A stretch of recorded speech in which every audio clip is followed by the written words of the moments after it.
गौतम बुद्ध, जिन्हें विश्वभर में उनके शांतिपूर्ण दृष्टिकोण और गहरी आध्यात्मिक शिक्षा के लिए जाना जाता है, अपने शिष्यों को जीवन के कठिन प्रश्नों के उत्तर देने के लिए सरल लेकिन गहन कहानियों का प्रयोग करते थे। एक दिन उनके एक शिष्य ने उनसे सवाल किया कि कर्म क्या है। यह प्रश्न गहरी सोच और आत्मनिरीक्षण की ओर मार्गदर्शन करता है। बुद्ध ने इस सवाल का उत्तर एक कहानी के माध्यम से दिया, जो न केवल उस समय के लिए बल्कि हर युग के लिए प्रेरणा का स्रोत बनी। कहानी एक राजा और उसके मंत्री के बारे में थी, जो राज्य भ्रमण के दौरान एक बाजार में पहुंचे। वहां उन्होंने एक दुकानदार को देखा और राजा के मन में अचानक यह विचार आया कि उसे फांसी की सजा दी जाए। यह विचार बिना किसी कारण के आया था, क्योंकि दुकानदार ने न तो कोई अपराध किया था और न ही उसके साथ राजा का कोई व्यक्तिगत विवाद था। राजा का यह अजीब और असंगत विचार उसे भीतर से बेचैन कर गया और वह न समझ पाया कि ऐसा क्यों हुआ। राजा के इस विचार को लेकर मंत्री परेशान हो गया और उसने इसका कारण जानने की ठानी। मंत्री ने दुकानदार से मिलकर उसकी स्थिति को समझने की कोशिश की। उसने देखा कि दुकानदार हमेशा उदास और निराश रहता था और उसने आसपास के लोगों से जानकारी ली। सभी ने बताया कि दुकानदार का व्यापार ठीक नहीं चल रहा था और वह अक्सर अकेला और निराश रहता था। मंत्री ने सोचा कि अगर किसी का व्यापार ठीक न चले तो वह निश्चित रूप से दुखी रहेगा, लेकिन यह सवाल अब भी रह गया कि राजा ने क्यों उसे फांसी देने का विचार किया। मंत्री ने दुकानदार से और अधिक जानकारी प्राप्त की और दुकानदार ने खुलासा किया कि वह चंदन की लकड़ियां बेचता था, लेकिन कोई नहीं खरीदता था। दुकानदार ने यह भी कहा कि वह राजा की मृत्यु की कामना करता था, क्योंकि इससे उसके व्यापार को लाभ मिल सकता था। मंत्री को यह सुनकर आश्चर्य हुआ कि दुकानदार अपने दुखों और समस्याओं के कारण इतना नकारात्मक विचार रखता था और यह सोचते हुए वह राजा की मृत्यु की कामना करता था। यह विचार न केवल उसकी मानसिक स्थिति का परिणाम था, बल्कि यह विचार किसी न किसी रूप में राजा तक पहुंचने ही वाला था, जिससे राजा ने बिना किसी कारण के उसे फांसी देने का विचार किया। यहाँ बुद्ध की शिक्षा बहुत स्पष्ट होती है। हमारे विचार हमारे कर्मों का रूप लेते हैं और हमारे कर्मों का परिणाम हमारे जीवन को प्रभावित करता है। यह कहानी इस बात को स्पष्ट करती है कि हमारे विचारों का असर न केवल हमारे जीवन पर बल्कि हमारे आसपास के लोगों पर भी पड़ता है। अगर किसी के मन में नकारात्मक विचार होते हैं तो वह न केवल अपने जीवन को दुखी बनाता है, बल्कि उसकी सोच दूसरों तक पहुंचकर उनके जीवन को भी प्रभावित कर सकती है। गौतम बुद्ध ने इस कहानी के माध्यम से यह समझाया कि कर्म केवल शारीरिक कार्य नहीं है, बल्कि यह मानसिक क्रियाएं भी है। एक व्यक्ति यदि मानसिक रूप से नकारात्मक विचारों से घिरा रहता है, तो वह चाहे कितनी भी कोशिश कर ले, उसका कर्म भी नकारात्मक ही होगा। और इसी तरह जब हम अपने विचारों को सकारात्मक दिशा में बदलते हैं, तो हमारे कर्म भी अच्छे होते हैं और उनका परिणाम भी सुखद होता है। बुद्ध की यह शिक्षाएं यह सिखाती है कि हमारे विचार ही हमारे कर्मों का मार्गदर्शन करते हैं। यदि हम अपने विचारों को सही दिशा में नियंत्रित करते हैं, तो हमारे कर्म स्वाभाविक रूप से अच्छे होंगे और हम अपने जीवन में सुख और शांति पा सकेंगे। यही कर्म का असली रहस्य है। हमारे भीतर के विचार ही हमारे कर्मों का आधार है और यही कर्म हमारे जीवन के परिणाम को तय करते हैं। गौतम बुद्ध की शिक्षाओं का केंद्रीय विचार हमेशा यह रहा कि कर्म का प्रभाव सीधे तौर पर हमारे विचारों पर निर्भर करता है। बुद्ध के अनुसार कर्म केवल हमारे शारीरिक क्रियाओं या कार्यों का नाम नहीं है, बल्कि यह हमारे मानसिक दृष्टिकोण और विचारों का भी परिणाम है। यह गहरी सत्यता है कि जिस तरह से हम सोचते हैं, उसी तरह के कर्म हम करते हैं और यह कर्म हमारे जीवन के सुख दुख के कारण बनते हैं। विचार और कर्म का यह अटूट संबंध हमें इस दुनिया में कार्यों के परिणामों को समझने में मदद करता है। हमारे विचार हमारे मस्तिष्क में उत्पन्न होते हैं और वे हमें किसी कार्य को करने की प्रेरणा देते हैं। यदि हमारे विचार सकारात्मक होते हैं, तो हम सकारात्मक कार्य करते हैं और यदि हमारे विचार नकारात्मक होते हैं, तो हमारे कर्म भी नकारात्मक होते हैं। इसी प्रकार हमारा जीवन उस दिशा में बढ़ता है जिस दिशा में हमारे विचार और कर्म होते हैं। यह दृष्टिकोण बताता है कि हमारे विचारों में शक्ति है और यही शक्ति हमें प्रेरित करती है कि हम किस दिशा में अपने कर्मों को ले जाएं। जब हम किसी कार्य को करने का विचार करते हैं तो उस विचार से उत्पन्न होने वाली भावना और मानसिक स्थिति हमारे द्वारा किए गए कार्यों के परिणाम पर गहरा प्रभाव डालती है। उदाहरण के लिए, यदि किसी व्यक्ति के मन में यह विचार आता है कि वह किसी को नुकसान पहुंचाए, तो उसके द्वारा किए गए कर्म उस विचार से प्रेरित होंगे और परिणामस्वरूप वह व्यक्ति अपने जीवन में दुख और परेशानियों का सामना करेगा। वही व्यक्ति यदि किसी को मदद करने का विचार करता है तो उसके द्वारा किए गए कर्म सकारात्मक परिणाम लाएंगे और उसका जीवन खुशहाल रहेगा। इसका मतलब यह कि हमारे विचार ही हमारे कर्मों का बीज है। हम जो सोचते हैं वही हम करते हैं और जो हम करते हैं वही हमारे जीवन के परिणामों का कारण बनता है। जब हम अपने विचारों को नियंत्रित करते हैं और उन्हें सही दिशा में मोड़ते हैं तो हम अपने कर्मों को भी नियंत्रित कर सकते हैं और अपने जीवन को एक सकारात्मक दिशा में ले जा सकते हैं। यह समझना कि विचार ही कर्म का स्रोत है, हमें आत्मनिर्भर बनाता है, क्योंकि हम अपने विचारों को नियंत्रित कर अपने जीवन के अनुभवों को भी नियंत्रित कर सकते हैं। बुद्ध के अनुसार कर्म का सही या गलत होना हमारे विचारों पर निर्भर करता है। अगर हमारे विचार शुद्ध और सकारात्मक है तो हम सही कर्म करेंगे, और अगर हमारे विचार दूषित और नकारात्मक है तो हमारे कर्म भी गलत होंगे। इस प्रकार यह सिद्धांत यह सिखाता है कि हम अपने विचारों को साफ और स्पष्ट रखकर अपने जीवन को सुखमय बना सकते हैं। इसी प्रकार बुद्ध ने यह शिक्षा दी कि हमारे विचारों और कर्मों के बीच सीधा संबंध है और हमें अपने विचारों को स्वच्छ और सशक्त बनाए रखने की आवश्यकता है। विचारों का यह प्रभाव केवल हमारे व्यक्तिगत जीवन तक सीमित नहीं रहता, बल्कि यह समाज और दुनिया पर भी असर डालता है। जब हम सकारात्मक विचार रखते हैं और अच्छे कर्म करते हैं तो हम न केवल अपनी व्यक्तिगत खुशियों को बढ़ाते हैं, बल्कि समाज में भी सकारात्मक परिवर्तन लाते हैं। इसके विपरीत अगर हमारे विचार नकारात्मक होते हैं तो न केवल हम खुद को नुकसान पहुंचाते हैं, बल्कि समाज में भी अव्यवस्था और दुख फैलाते हैं। इसलिए बुद्ध की शिक्षाएं हमें यह सिखाती है कि हमारे विचार हमारे कर्मों के मार्गदर्शक होते हैं और हमें अपने विचारों को सजग और सकारात्मक बनाए रखना चाहिए, ताकि हम अपने जीवन को खुशहाल बना सके और समाज में सकारात्मक बदलाव ला सके। गौतम बुद्ध के दृष्टिकोण में कर्म और उसके परिणाम का गहरा संबंध है। कर्म केवल किसी कार्य को करने का नाम नहीं है, बल्कि यह हमारे द्वारा किए गए प्रत्येक कार्य का परिणाम भी है। हर कर्म, चाहे वह शारीरिक हो, मानसिक हो या वाचिक हो, अपने साथ एक परिणाम लेकर आता है। बुद्ध की शिक्षाओं में कर्म के परिणामों का विचार एक महत्वपूर्ण विषय है, क्योंकि यह हमें यह समझने में मदद करता है कि हम अपने कर्मों के जरिए अपने जीवन को कैसे प्रभावित कर सकते हैं। हमेशा यह कहा जाता है कि हर कर्म का परिणाम होता है और यही परिणाम जीवन में सुख या दुख की स्थिति उत्पन्न करता है। यदि हमारे कर्म अच्छे होते हैं तो उनके परिणाम भी अच्छे होते हैं, और यदि हमारे कर्म बुरे होते हैं तो उनके परिणाम भी नकारात्मक होते हैं। यह कर्म और परिणाम का चक्रीय प्रक्रिया है, जिसमें हम जो बोते हैं वही काटते हैं। उदाहरण के लिए, यदि हम किसी के साथ दया और सहानुभूति के साथ पेश आते हैं तो हमारे जीवन में भी हमें वही भावनाएं मिलती है। वहीं यदि हम किसी के साथ क्रूरता और द्वेष से पेश आते हैं तो हमारे जीवन में भी हमें दुख और पीड़ा का सामना करना पड़ता है। बुद्ध के अनुसार कर्म का परिणाम सीधे तौर पर हमारी मानसिक स्थिति और विचारों पर निर्भर करता है। जब हम सकारात्मक विचारों और भावनाओं के साथ कार्य करते हैं तो हमारे कर्म सकारात्मक होते हैं और उनके परिणाम भी शुभ होते हैं।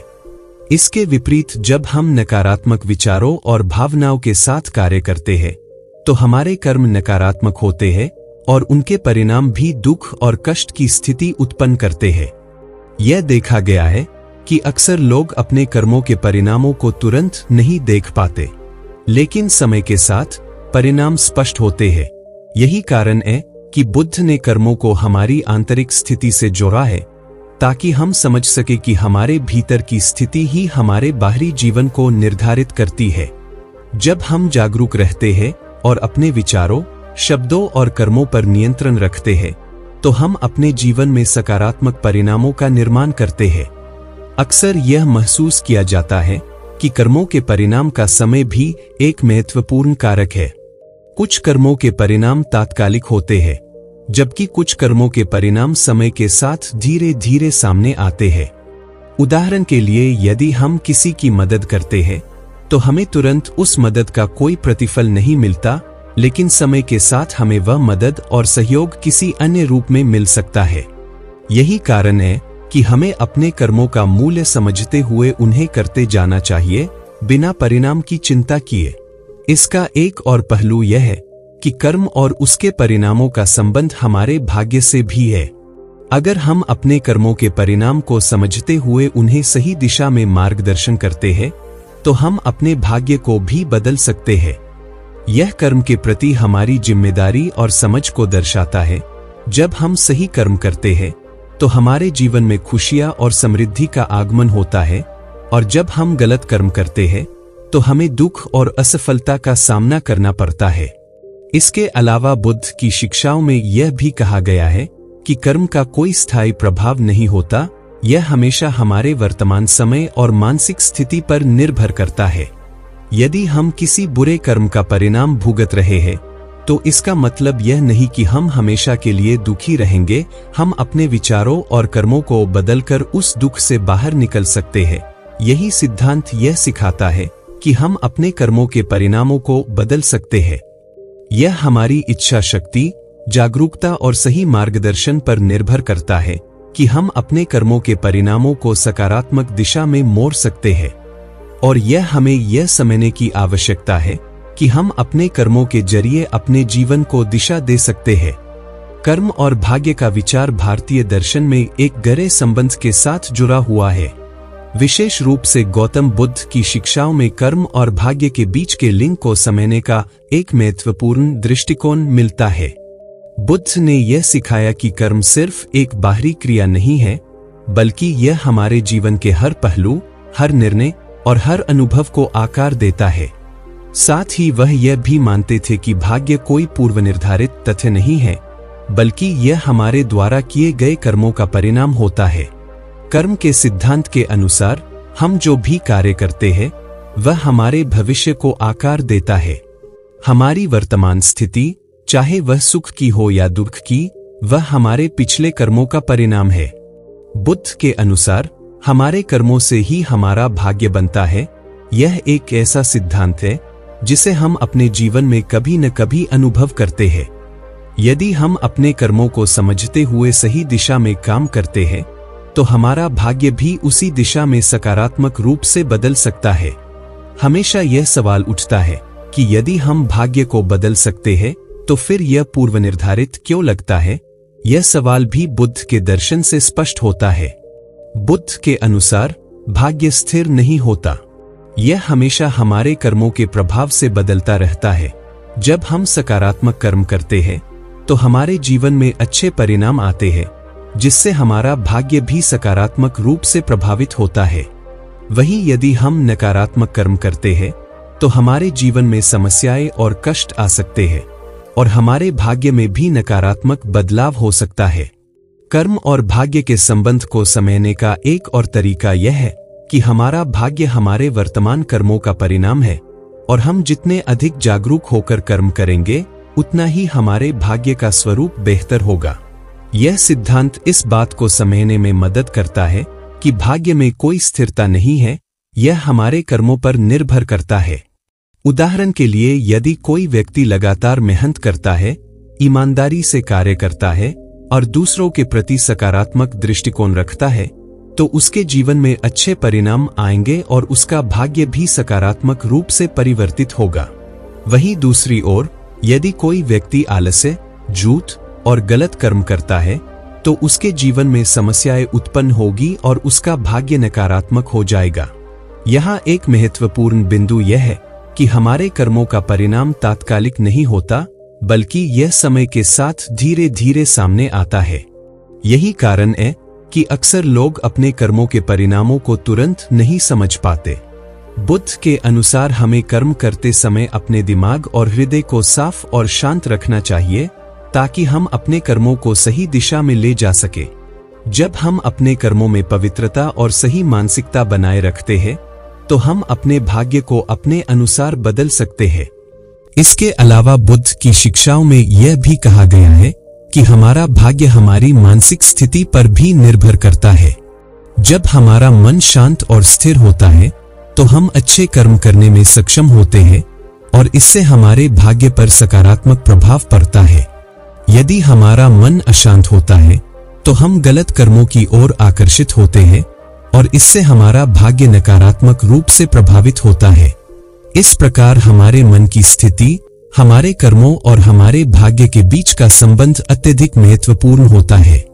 इसलिए किस प्रकार के कर्म करते हैं, यह सिद्धांत हमें आत्मजागरूकता की ओर प्रेरित करता है ताकि हम अपने कर्मों के परिणामों को समझते हुए उन्हें सही दिशा में मोड़ सके। यदि हम अपने कर्मों पर ध्यान केंद्रित करें और उन्हें पूरी तरह से समझें तो हम अपने भाग्य को बदल सकते हैं और अपने जीवन में सुख और शांति पा सकते हैं। अंततः कर्म और भाग्य का यह संबंध हमें यह सिखाता है कि हमारा भाग्य कोई बाहरी ताकत से निर्धारित नहीं होता, बल्कि यह हमारे द्वारा किए गए कर्मों का प्रतिफल है। हमारे हर छोटे या बड़े कर्म का हमारे जीवन पर गहरा प्रभाव पड़ता है और यह हमें हमारे भविष्य का निर्माण करने की शक्ति देता है। इसलिए हमें अपने कर्मों में सच्चाई, प्रेम और दया का पालन करते हुए जीवन जीने की कोशिश करनी चाहिए ताकि हमारा भाग्य भी सुखमय और समृद्ध हो। गौतम बुद्ध की शिक्षाओं में कर्म और मानसिक स्थिति के बीच का संबंध एक अत्यंत महत्वपूर्ण दृष्टिकोण प्रस्तुत किया गया है।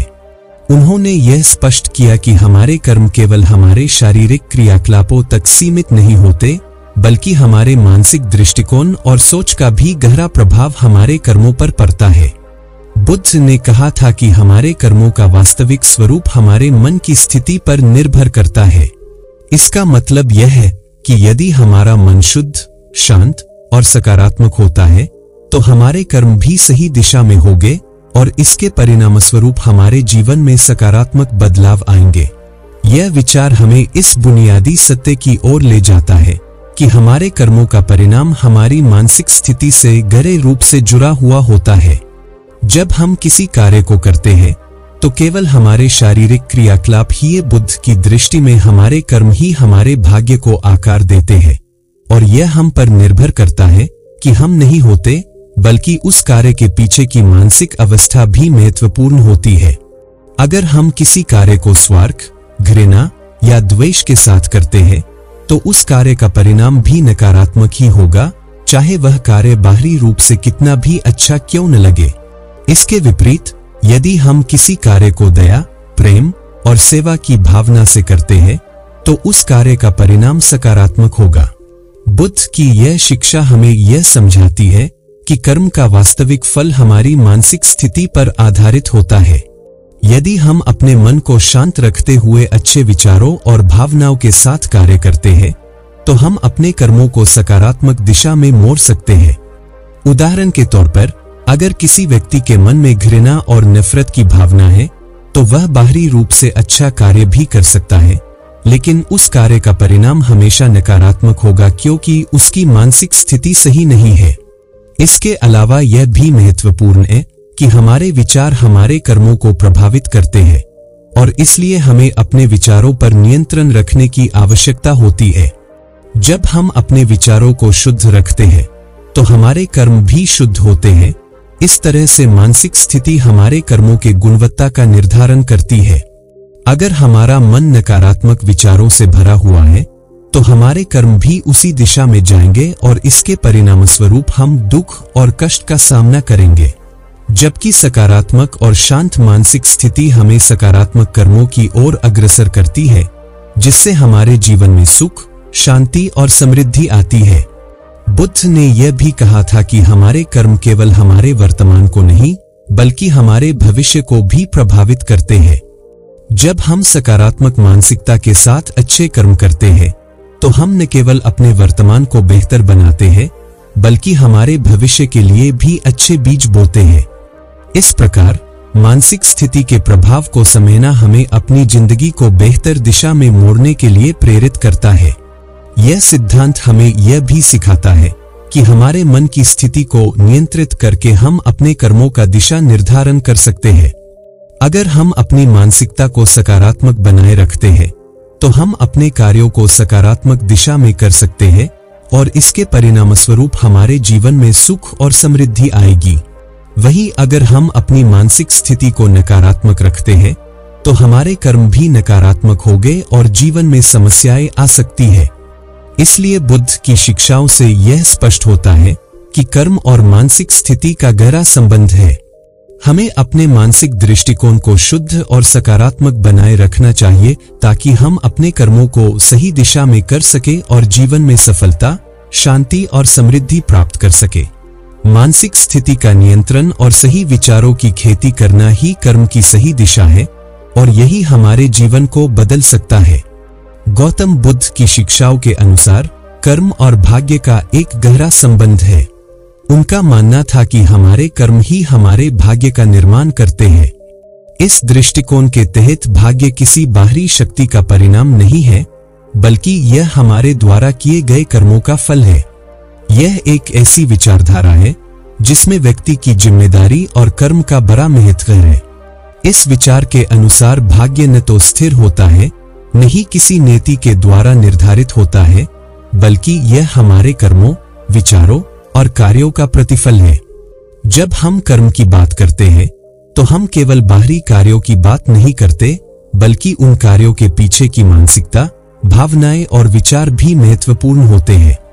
बुद्ध के अनुसार हर कर्म, चाहे वह अच्छा हो या बुरा, उसका परिणाम निश्चित होता है और यही परिणाम हमारे भाग्य को आकार देता है। यदि हम अच्छे और सकारात्मक कर्म करते हैं तो इसके परिणामस्वरूप हमारा भाग्य भी अच्छा होता है। इसके विपरीत अगर हम बुरे कर्म करते हैं तो हमारे जीवन में नकारात्मक परिणाम सामने आते हैं। यह समझना जरूरी है कि हमारा भाग्य हमारे हाथ में होता है। भाग्य का कोई पूर्व निर्धारित रूप नहीं होता, बल्कि यह हमारे द्वारा किए गए कर्मों का ही परिणाम है। जब हम अपने कर्मों को अच्छे उद्देश्य और शुद्ध मानसिकता के साथ करते हैं तो हमें अच्छे परिणाम मिलते हैं और यही परिणाम हमारे जीवन में सुख, शांति और समृद्धि का कारण बनता है। लेकिन अगर हम अपने कर्मों में नकारात्मकता, घृणा या स्वार्थ का प्रवेश करते हैं तो इसके परिणामस्वरूप हमारे जीवन में समस्याएं और दुख बढ़ते हैं। बुद्ध ने कहा था कि जो कुछ भी हमारे साथ होता है वह हमारे पूर्व के कर्मों का ही फल है। इस विचारधारा के अनुसार वर्तमान में हमारे जीवन की स्थिति, चाहे वह अच्छी हो या बुरी, यह हमारे पिछले कर्मों का ही परिणाम है। हम जो कुछ भी आज महसूस करते हैं वह हमारे अतीत के कर्मों का प्रतिफल है। यही कारण है कि हम जिस प्रकार के कर्म करते हैं उसी प्रकार के परिणाम हमें भविष्य में मिलते हैं। इसलिए अगर हम अपने वर्तमान को बेहतर बनाना चाहते हैं तो हमें अपने कर्मों को सही दिशा में करना होगा। यह भी महत्वपूर्ण है कि हम अपनी सोच को सही दिशा में मोड़ें। हमारा मन और विचार भी हमारे कर्मों का हिस्सा होते हैं और उनका प्रभाव हमारे भाग्य पर पड़ता है। यदि हम अच्छे विचारों और अच्छे इरादों के साथ कर्म करते हैं तो हमारे भाग्य में भी सकारात्मक परिवर्तन आएगा। इसके विपरीत अगर हम नकारात्मक विचारों और इच्छाओं के साथ कर्म करते हैं तो हमारा भाग्य भी नकारात्मक दिशा में बढ़ेगा। इस प्रकार हमारे कर्मों का परिणाम सीधे तौर पर हमारे भाग्य से जुड़ा हुआ है। बुद्ध की शिक्षाओं के अनुसार भाग्य का निर्माण हमारे कर्मों से होता है और हम अपने कर्मों को बदलकर अपने भाग्य को बदल सकते हैं। यह हमें यह समझने का अवसर प्रदान करता है कि हम अपने जीवन में किसी भी स्थिति को बेहतर बना सकते हैं अगर हम अपने कर्मों को सही दिशा में करें। यह एक ऐसी शक्ति है जो हमें अपने जीवन में बदलाव लाने का अवसर देती है। हमें यह समझना होगा कि हमारे कर्मों का फल न केवल हमारे जीवन को प्रभावित करता है, बल्कि हमारे भविष्य को भी आकार देता है। इस प्रकार कर्म और भाग्य का यह विचार हमें यह सिखाता है कि हम अपने कर्मों को नियंत्रित करके अपने भाग्य को बदल सकते हैं। यदि हम अच्छे कर्म करते हैं तो हमारा भाग्य भी अच्छे परिणाम लाएगा, और अगर हम बुरे कर्म करते हैं तो हमें उनके नकारात्मक परिणामों का सामना करना पड़ेगा। हमारा भाग्य हमारे हाथ में है और यह केवल हमारे कर्मों और विचारों का ही परिणाम है, न कि किसी बाहरी शक्ति का। कहानी का निष्कर्ष इस बात को प्रमाणित करता है कि कर्म और विचारों का हमारे जीवन पर गहरा प्रभाव होता है। गौतम बुद्ध ने जिस प्रकार से दुकानदार और मंत्री के माध्यम से कर्म के वास्तविक अर्थ को उजागर किया, वह हमें यह सिखाता है कि हमारा भाग्य हमारे द्वारा किए गए कर्मों का ही परिणाम होता है। दुकान के मालिक ने राजा के बारे में पहले जो नकारात्मक सोच रखी थी, वह उसी की वजह से दुखी और परेशान था। लेकिन जब उसे यह समझ में आया कि उसके विचार और कर्म ही उसके जीवन के परिणामों को आकार देते हैं, तब उसने अपनी सोच में परिवर्तन किया और अपना दृष्टिकोण बदलने के बाद उसके जीवन में सकारात्मक बदलाव आने लगे। कर्म का परिणाम सिर्फ बाहरी घटनाओं में ही नहीं बल्कि हमारे मानसिक स्थिति में भी नजर आता है। जब हम किसी स्थिति के प्रति नकारात्मक या गलत सोच रखते हैं, तो हम अपने कर्मों के माध्यम से भी नकारात्मक ऊर्जा का निर्माण करते हैं, जिससे हमारे जीवन में भी नकारात्मक घटनाएं घटित होती है। इसके विपरीत, जब हम अपने कर्मों को सकारात्मक दृष्टिकोण और सही मानसिकता के साथ करते हैं, तो जीवन में सुख और समृद्धि का मार्ग प्रशस्त होता है। कहानी हमें यह समझाने का प्रयास करती है कि हम अपने कर्मों को किस प्रकार से समझते हैं और किस प्रकार की मानसिकता के साथ उन्हें करते हैं, वही हमारे भविष्य और भाग्य को निर्धारित करता है। यही कारण है कि हमें अपने विचारों और कर्मों पर सतर्कता बरतनी चाहिए, क्योंकि छोटे छोटे निर्णय हमारे जीवन को बदल सकते हैं। कर्म के इस सिद्धांत से यह स्पष्ट है कि भाग्य कोई अनियंत्रित या बाहरी ताकत नहीं है, बल्कि यह हमारे अपने कर्मों का परिणाम है। यही कारण है कि बुद्ध ने हमें यह सिखाया कि अगर हम अपने विचारों और कार्यों को सही दिशा में लगाते हैं, तो हम अपने जीवन में सुख, शांति और समृद्धि ला सकते हैं। कर्म ही है जो हमारे जीवन का स्वरूप तय करता है और यही हमें अपने भाग्य को बदलने का अवसर देता है।